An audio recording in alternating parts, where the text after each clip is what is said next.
Welcome to the Gay Buddhist Forum, where teachers from all schools of Buddhism offer their perspectives on the Dharma and its application in modern times, especially for LGBTQI audiences. These talks are offered freely to the world and made possible by appreciative listeners. If you would like to support our efforts to share the Dharma with underserved audiences, please visit gaybuddhist.org. There you can donate, find a list of upcoming speakers, or enjoy many hundreds of these recorded talks dating back to 1996. Hi, everyone. This is talk 2 of a 3-week, 3-talk series. So I'll also be with you next week. So I just wanted to start by briefly recapping the terrain we covered last week. The overall journey that I'm guiding us in is this 3-week journey. Well, the first week we were focused on the teachings from the Pali Canon, which is the written record of the Buddha, known as early Buddhism. And this week we will transition into the Mahayana, and then next week we will then transition into the Vajrayana. And these are referred to in Buddhism as the 3 great turnings of the wheel. So last week, the talk was entitled, "To Polarize is to Suffer." And this week, we'll be talking about the embodied imagination.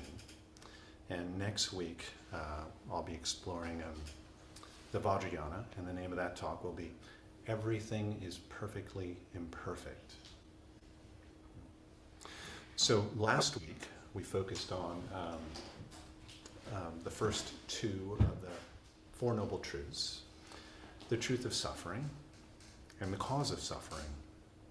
So the cause of suffering, this is just textbook Buddhism. The cause of suffering is greed, hatred, and delusion. So the greed and hatred part, it's just the push and pull of our experience. And we are very much, we just want to be in control of our experience. So we want to get what we want, and we want to not get what we don't want. And this desire to control our experience in Buddhism is called a grand delusion. And with this delusion, we suffer. We polarize, and we suffer. And this polarization, this tendency towards greed and towards aversion, when this polarization becomes habituated, it becomes what in the Pali Canon, what the Buddha described as an anusaya. And this Pali word, anusaya, it means a latent tendency. So latent tendency, to use modern day psychological language, it's really a deeply ingrained habitual tendency.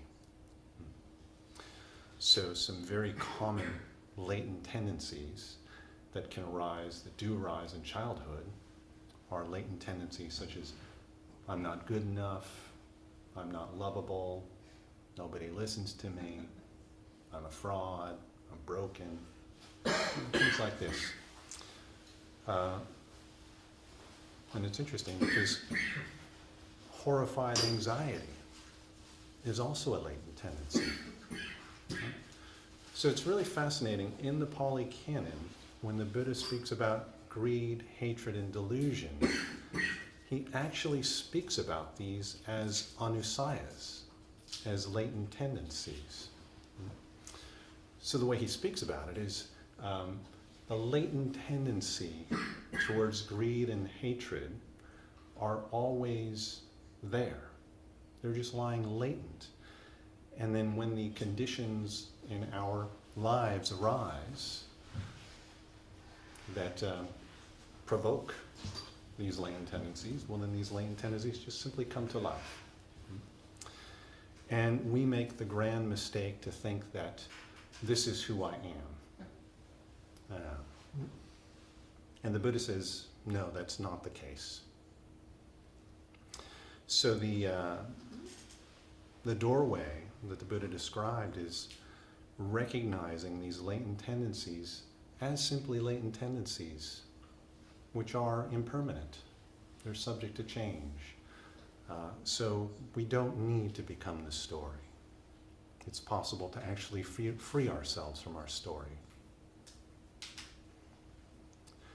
So in terms of polarization, we now live in the age of polarization.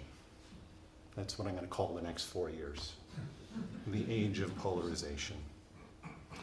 And the big question is, how do we stay sane in a crazy world? And not just staying sane, that's surviving. Surviving versus thriving. How do we thrive in a crazy world? How's that work? And this is something that the Buddha faced. Because the Buddha, in ancient India, this was the time of caste in ancient India. And from the Bhagavad Gita, it describes these castes as basically a hierarchy that one is born into. And if one is born into the lower caste, the lowest of the low, it's referred to in the West as the untouchable caste. It says in the Bhagavad Gita, not the Bhagavad Gita, excuse me, yeah, I can't remember the exact name of but basically what it describes is if one is born in an untouchable caste, the shadow of an untouchable can pollute someone of a higher caste. And untouchables were also forced to wear, what do you call those things, like a little spittoon bucket around their necks to capture any spit that might come from their mouths, because their spit would be a form of pollution. Right?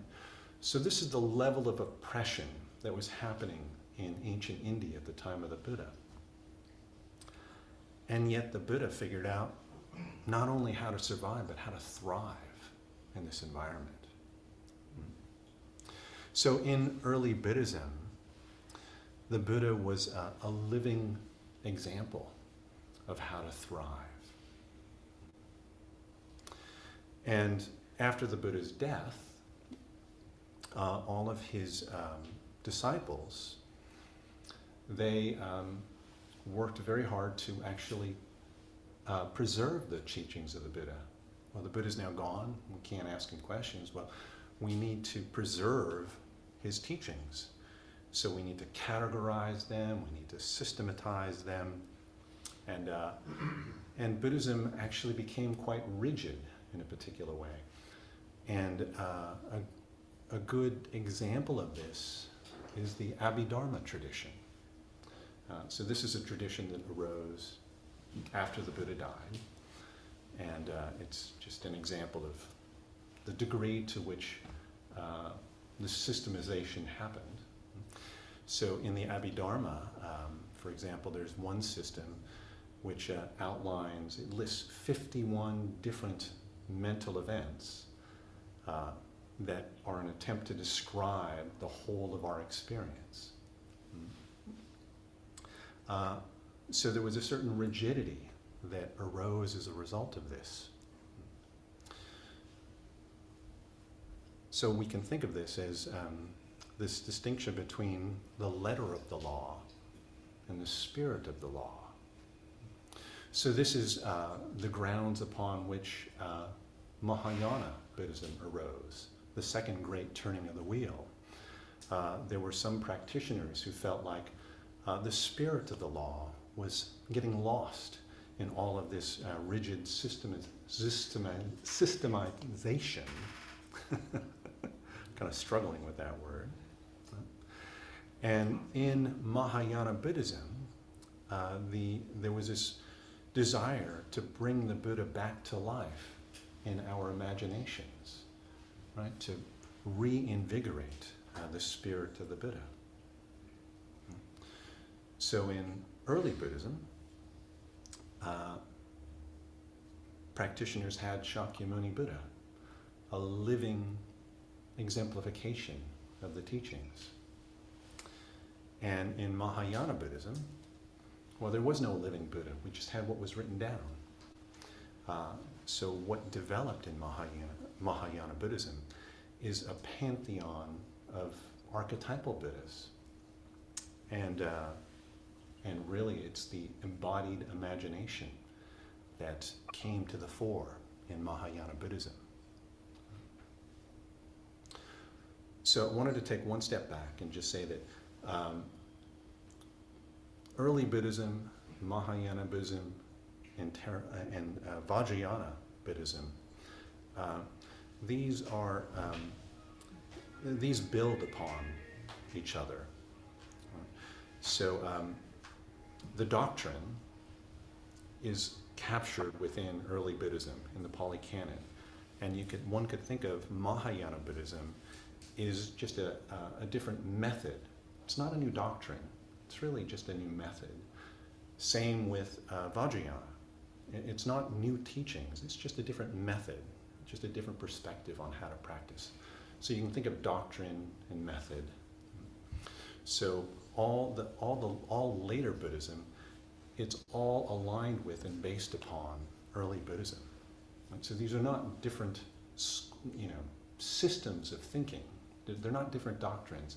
They're just different doorways. So embodied imagination, doorways to freedom. That's the name of today's talk. Now, first of all, I'd like to make a distinction between embodied imagination and fantasy. Fantasy is just escapism. And if you bring to mind your own favorite fantasies, right?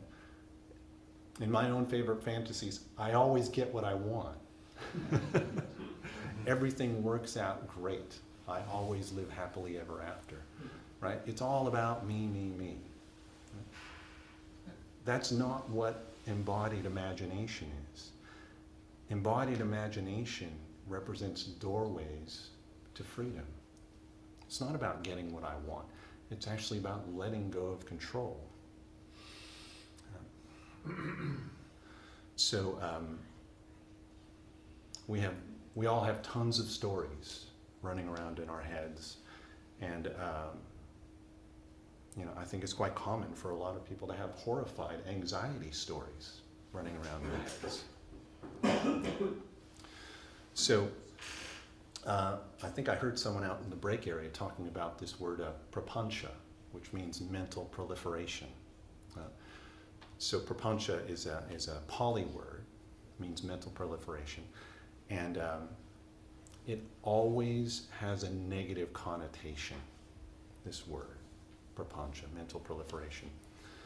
So we can feed stories that lead to horrified anxiety, which is mental proliferation, and we then become these stories. We become horrified and anxious. This is just simply the way our minds work. The Mahayana tradition actually uses this simple fact and says, well, rather than feeding stories that lead to horrified anxiety, why don't we create new stories and feed these new stories that lead to ease and peace? And it's through the imagination that this becomes possible. Okay, so let's just explore this experientially. So I'm going to lead us in a little 3 or 4 minute meditation, just an imaginative meditation. So just make yourselves comfortable in your body.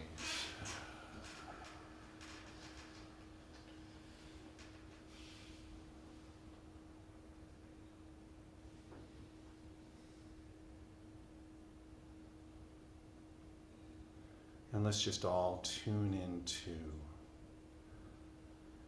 our breathing bodies.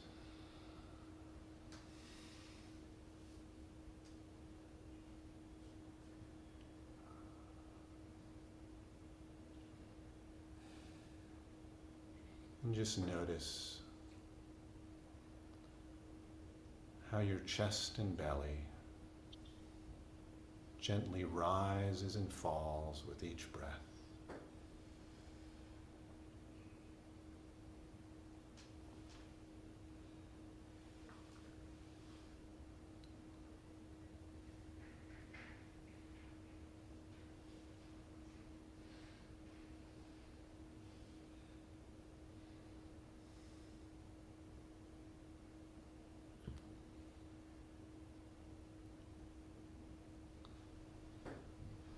And now, let's expand our awareness outwards and attune to all the breathing bodies surrounding us in this room and in the world out there.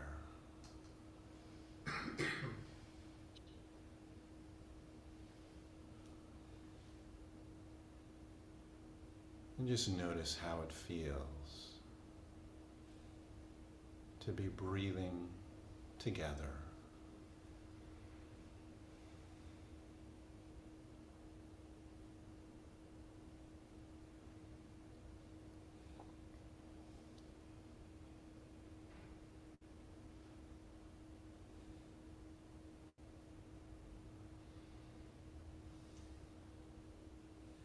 Notice how the breathing bodies around you are supporting your own breathing body.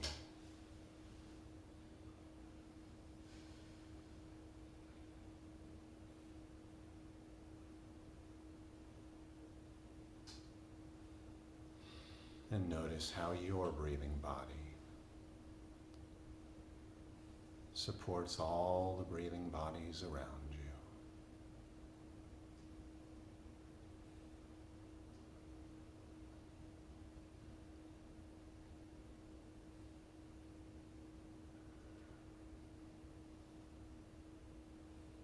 Now, let's all imagine that we are all connected by an energetic field of kindness.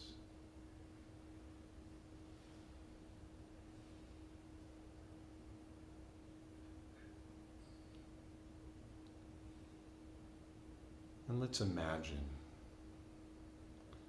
that all the breathing bodies around you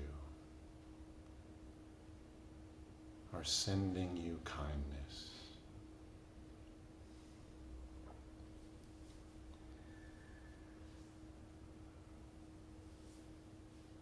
And let's just all breathe in this kindness. And imagine our bodies filling with kindness.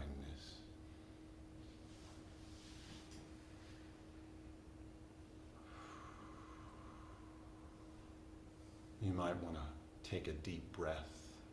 Just really breathe in this kindness.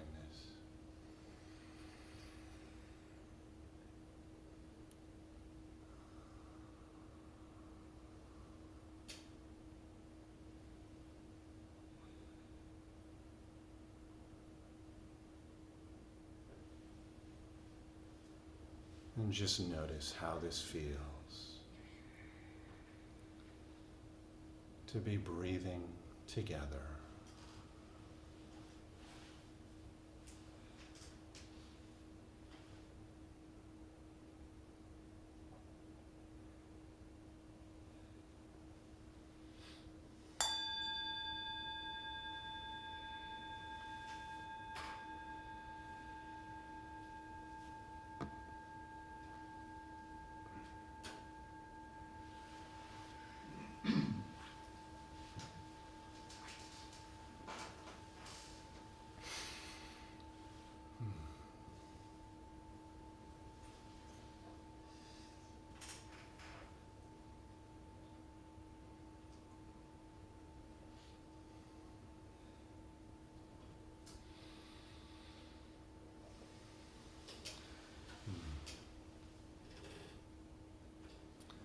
So, how do we stay sane in a crazy world.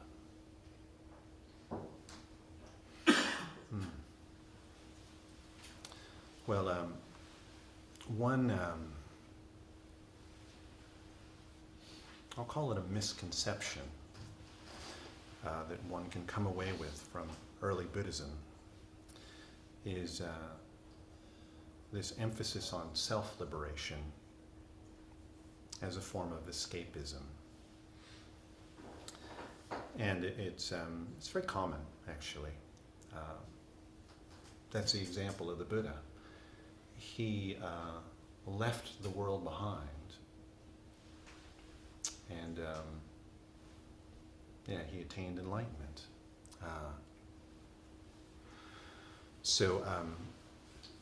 Sometimes I'll meet people who don't know anything about Buddhism and meditation, and they'll, refer to Buddhists as navel gazers, that sort of thing. And this is actually a misunderstanding of the early teachings. Although that is the emphasis of early Buddhism, early Buddhism does emphasize self-liberation.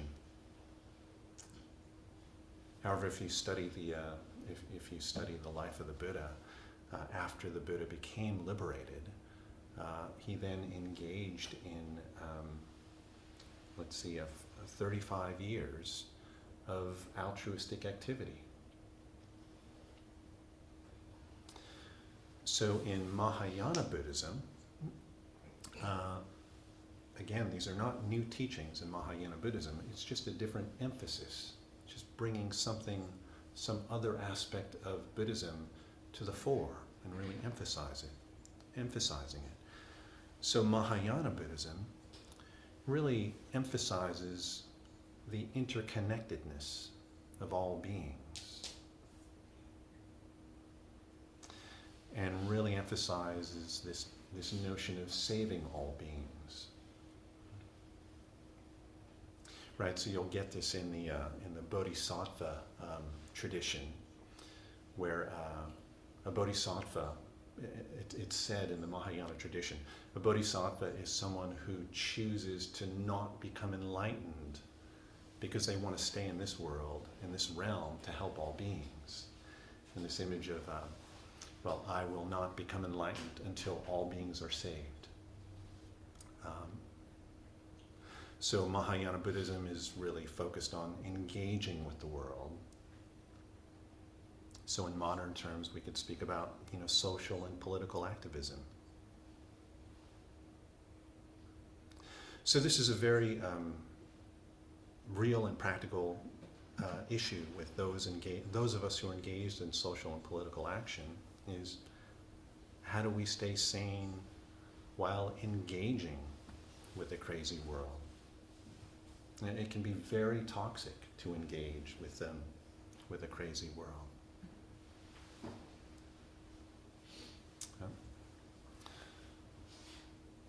So, in terms of practice, and specifically meditation practice, we have to develop this understanding of our inner experience and our outer experience. And this is really emphasized in one of the most well-known teachings in the Pali Canon. It's the Satipatthana Sutta, or the Four Foundations of Mindfulness, where the Buddha repeatedly says to focus on both our internal experience as well as our external experience. It goes on and on and on about that repeatedly. So in terms of our inner experience, when we meditate, we focus upon our inner experience, and we retreat from the outer world. And we can call this actually a bounded practice, where we come into a sacred space, such as the shrine room. We leave all of our worldly concerns outside at the door. And we just focus on our internal experience. And in this bounded space, we can learn the skill of nourishing ourselves, of rejuvenating ourselves, and learning the skill of staying well-resourced. And if we don't have that skill, then when we do engage in social and political activism, the cries of the world, the suffering of the world are just so intense, you will feel as if you were being run over by a truck. I'll just speak for myself. That's the way it's felt to me. I'm being run over by a truck.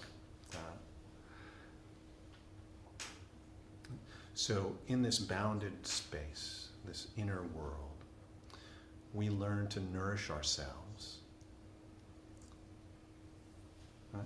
And one could say that, one spiritual cul-de-sac is to relate to meditation as a form of escapism. You know, it's very pleasant to just shut the world out and, oh, I know how to thrive in this crazy world. Just completely stay out of it. Everything is fine. Just close your eyes and put your head in the sand. I have one friend who described his meditation journey as the first handful of years he was a bliss bunny.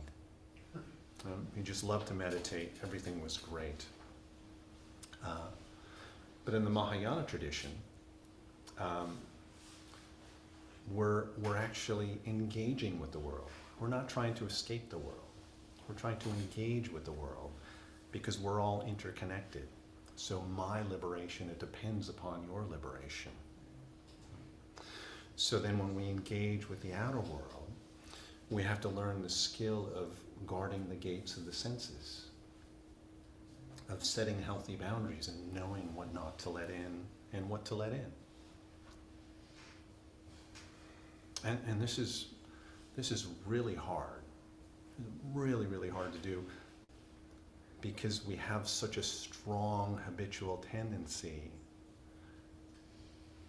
to want our experience to be good, and when it's not, we suffer.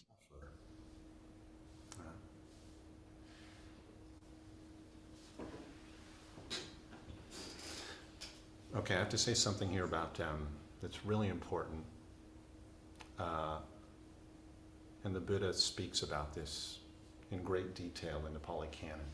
He speaks about two different kinds of pleasure. There are worldly pleasures, which is the pleasure of getting what I want, and the pleasure of getting away from what I don't want.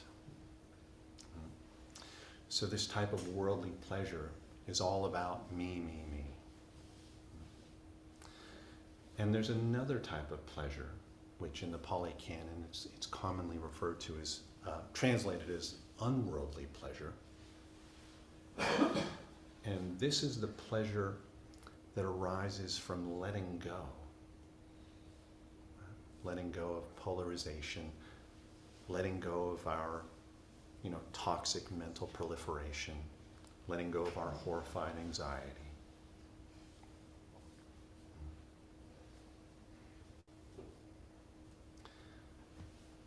There's just a sense of relief when we let go of all these things.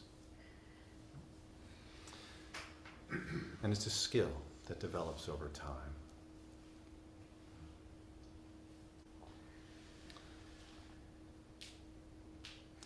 Right, so when one engages in calming meditations, samatha meditations, when one develops skill, one can enter into these states of concentration called the jhanas. And in the second jhana in particular, this is marked by the complete stilling of the mind. So even that inner voice, that verbalized inner voice in the second dhyana And as we move towards it, it's like the volume of that voice goes down and down and down, slows down in pace, and then it actually goes to zero. So even we experience inner silence in the second jhana. And then it continues on from there. And in this letting go of internal verbalization, we're actually letting go of all of our stories, all of our strategizing to get what I want and get away from what I don't want. And it's just this, somatically. So,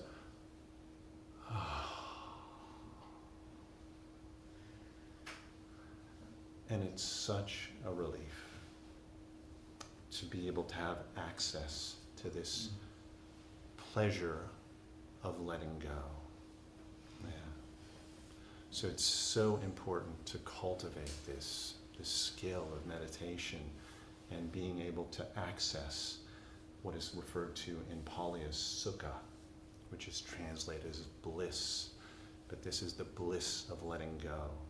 It's an unworldly pleasure. And our habitual tendencies, they just have so much strength. Just have so much strength. It's incredible. So, in terms of Mahayana Buddhism, right, this proliferation of this pantheon of archetypal Buddhas, what's that all about? And this has to do with the distinction between relying on me to get the job done versus relying on a higher power. And here I am borrowing language from the recovery world, right? Relying upon a higher power.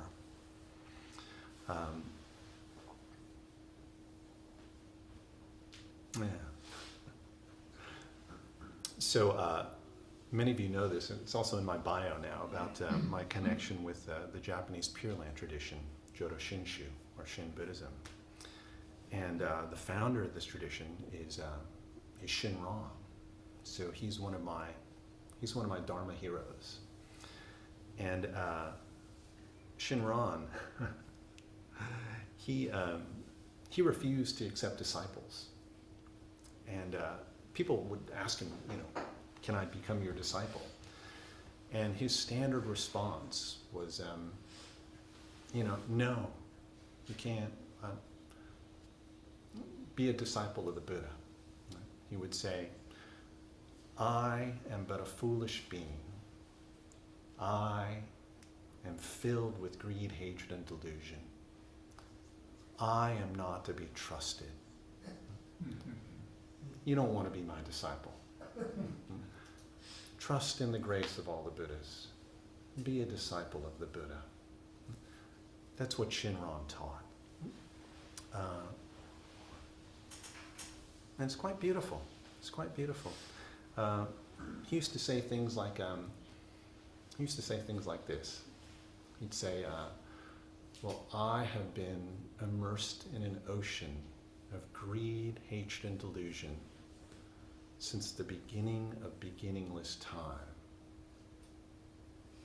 How could I possibly save myself from this? So don't rely on me. I am but a foolish being. Rely on the grace of all the Buddhas. So it's very interesting, this idea of relying upon a Buddha, particularly like an archetypal Buddha, which is what Amitabha is. Amitabha is the central Buddha in this Pure Land, Japanese Pure Land tradition. So an archetypal Buddha is not an historical figure, right? Shakyamuni Buddha, also known as the Buddha, was a historical figure. Archetypal Buddhas are imaginal figures.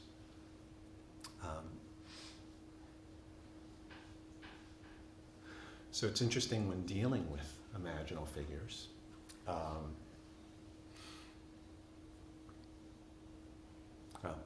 let me take one step back. In the history of Buddhism, every time Buddhism has entered into a new culture, it goes through a process of integration into that new culture. And it will take on flavors of that culture, or aspects of that new culture, to make the teachings more accessible to that culture. So that's why, Tibetan Buddhism looks kind of different than Mongolian Buddhism, looks kind of different than Japanese Buddhism, etc., etc. Well, that's also true with Western Buddhism, American Buddhism. American Buddhism has taken on characteristics of this culture to make it more accessible to us Americans, us Westerners. So us Westerners who are not practicing in a Judeo-Christian tradition, we tend to be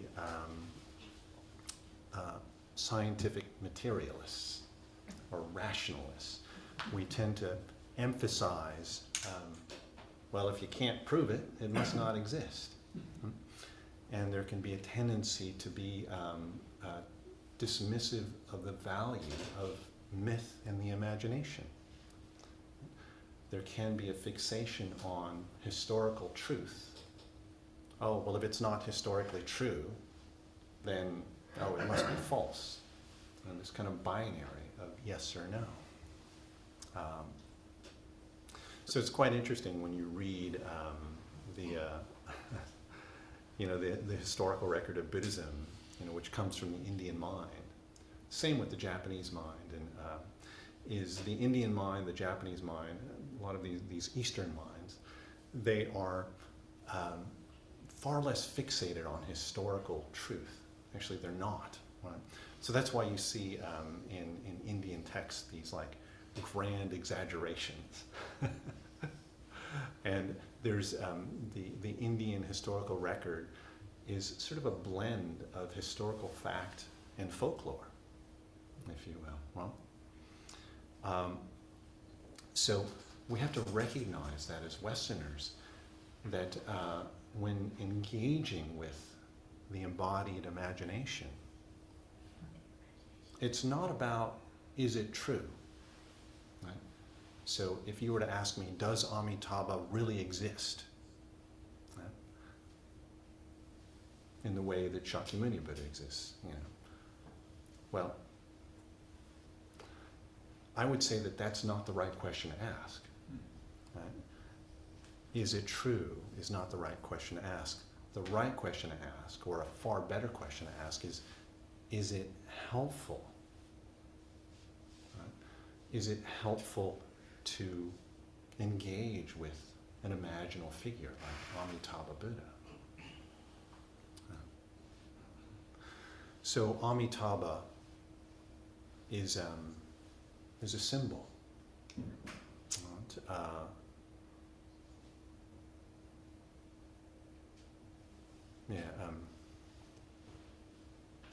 It's a symbol. So it's a symbol of just unbounded, limitless love and compassion. It's a very beautiful symbol.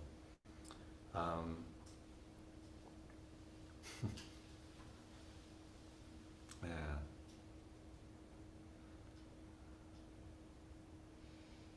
So let me say something more personal about my own relationship to Amitabha.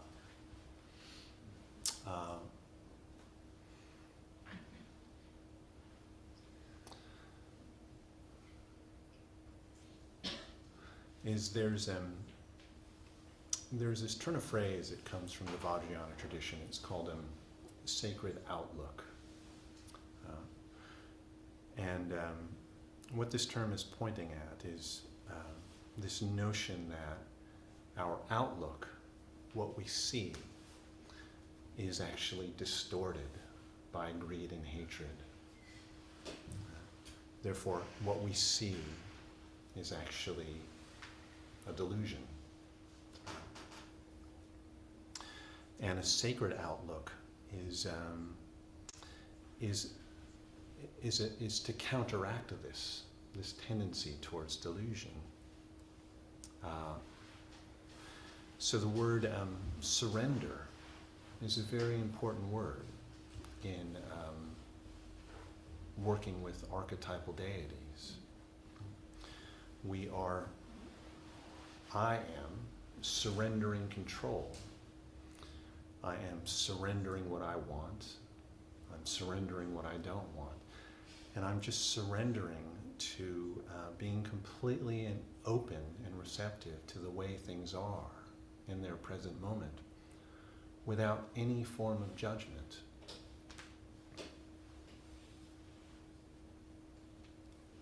Now, on my own, I really can't do this. As an example, since the election results happened, I simply cannot watch the news. I only watch local San Francisco news. That's about it. I cannot watch anything else.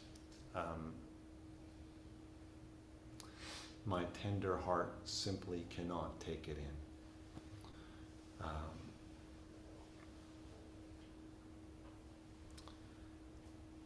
And when it does come in, and I do experience a sense of horrified anxiety,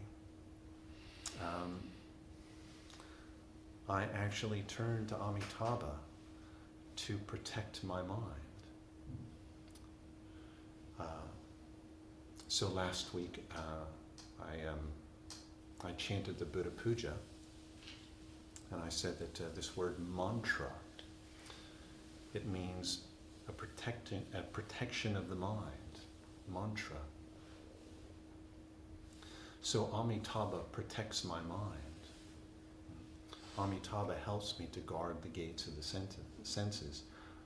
Amitabha helps me to not get consumed by horrified anxiety,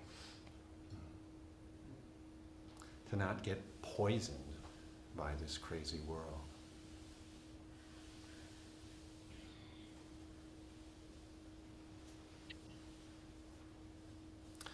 Yeah, so next week we'll enter into the Vajrayana, and I'll be speaking much more about this relationship with a higher power.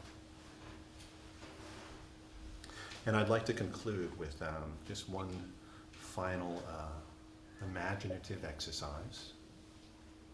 And this is an act of imagination. And I'm going to invite us all to contemplate this question. So first I'll just say the question, and then I'll lead another little 3-minute guided meditation where I'll just drop this question in and we'll just see what arises. So here's the question, and it really corresponds to the third noble truth. Right? So just again, the first noble truth is the truth of suffering. The second noble truth is the cause of suffering, which is greed, hatred, and delusion. The third noble truth is the truth of the cessation of suffering. That's what the Buddha said. We can actually be free of this suffering. So here's the question. Can you imagine yourself as being completely free of stress and anxiety at all times and under all conditions? It's a big question.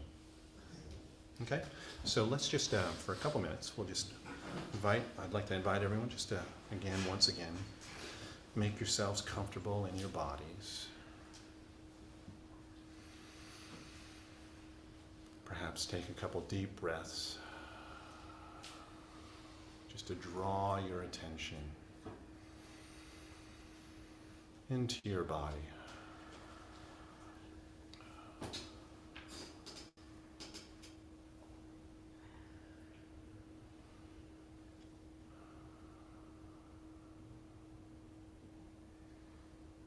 And now I'd like to drop this question into our minds. And we can just notice what arises.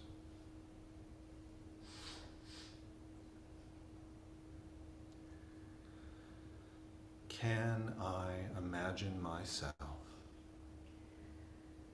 as being completely free of stress and anxiety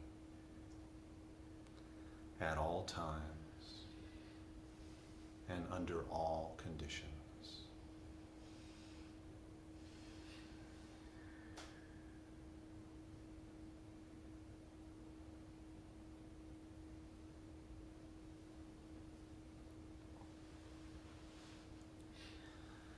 Can I imagine myself as being completely free of stress and anxiety at all times and under all conditions?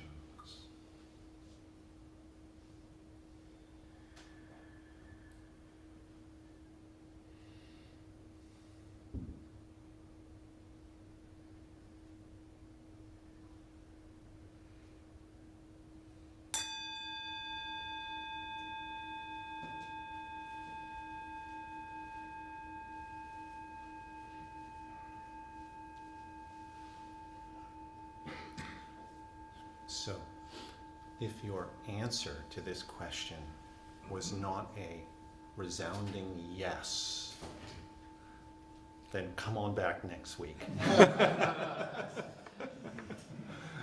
So thank you all for your attention. Thank you, Jonathan.